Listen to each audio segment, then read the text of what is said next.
শুভ সকাল সকলকে।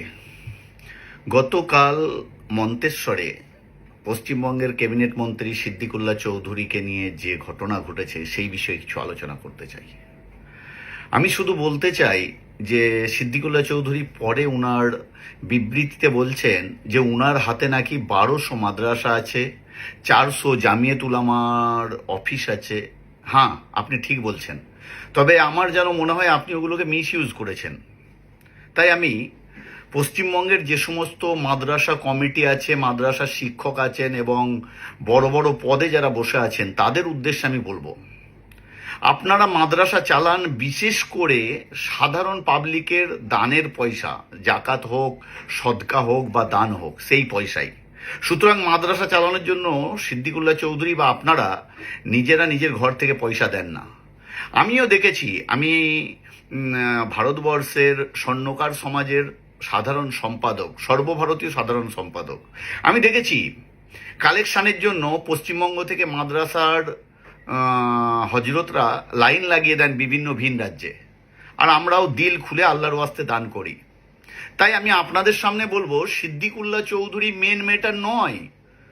সুতরাং আপনারা রাজনীতি না পড়ে, সিদ্দিকুল্লাহ চৌধুরীর প্রলোভনে না পড়ে আপনারা মাদ্রাসার দিনী শিক্ষা এবং উন্নত মানের শিক্ষার দিকে ধ্যান রাখুন। কারণ ওই মাদ্রাসাগুলো চালাচ্ছে সাধারণ মানুষ, তাদের পয়সায়, তাদের দানের পয়সায়।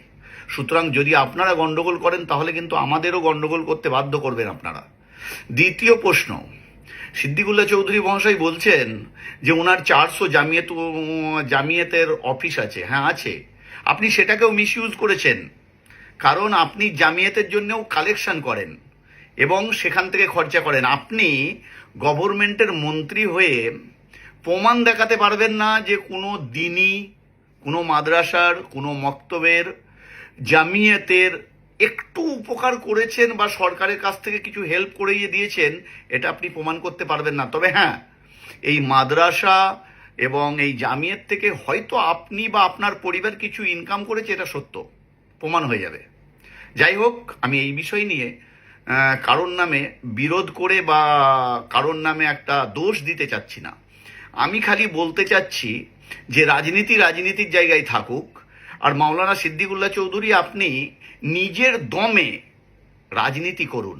মুসলমানদের বেয়াকুব বানিয়ে, মুসলমানদের মাদ্রাসা বা তাদের ওই হাফেজ মাওলানা কারি মুফতিদের নিয়ে, তাদের কমিটিদের ভালো মন্দ খাইয়ে তাদের ক্ষমতাকে নিয়ে দয়া করে রাজনীতি করবেন না। তাতে আমাদের সর্বোপরি ইসলামের ক্ষতি হবে।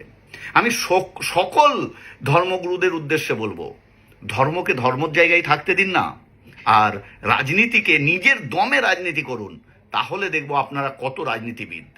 আপনি এর আগে বলেছিলেন জামিয়াতের পতাকা নিয়ে যদি ওয়াকাব বিলের বিরুদ্ধে আন্দোলন করে আপনি তাদের বিরুদ্ধে অ্যাকশন নেবেন। তাহলে আপনি ইসলামের কে মহাশয়? তা আমি আপনার বিরুদ্ধে কথা বলছি না, আমি যেটা যুক্তিযুক্ত সেটা বললাম। সুতরাং আপনি রাজনীতি করুন, আপনাকে অনেক অনেক শুভেচ্ছা। তবে নিজের দমে, নিজের কাজের দমে, নিজের বেশ পর রাজনীতি করুন।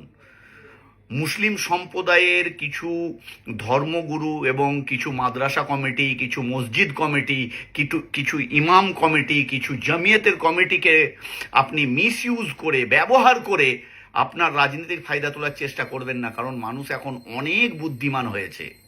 এখন আর সেই বোকা মানুষ নেই যে আপনি জান্নাত আর জাহান্নামের লালসায় তাদের লড়িয়ে দেবেন।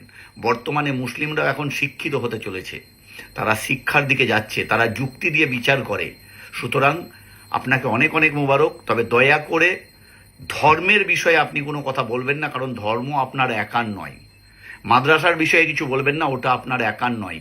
আমাদের মতো ব্যক্তিরা, তারা চাঁদা দিয়ে, সাধারণ ব্যক্তিরা দান করে চাঁদা দিয়ে মাদ্রাসাগুলোকে চালায়, মক্তবগুলোকে চালায় এবং আপনার জামিয়াতের অফিসগুলোকেও হয়তো কিছুটা সহযোগিতা করে। সুতরাং আপনার এখানে কোনো কৃতিত্ব নাই। যদি খারাপ লাগে আমায় ক্ষমা করবেন।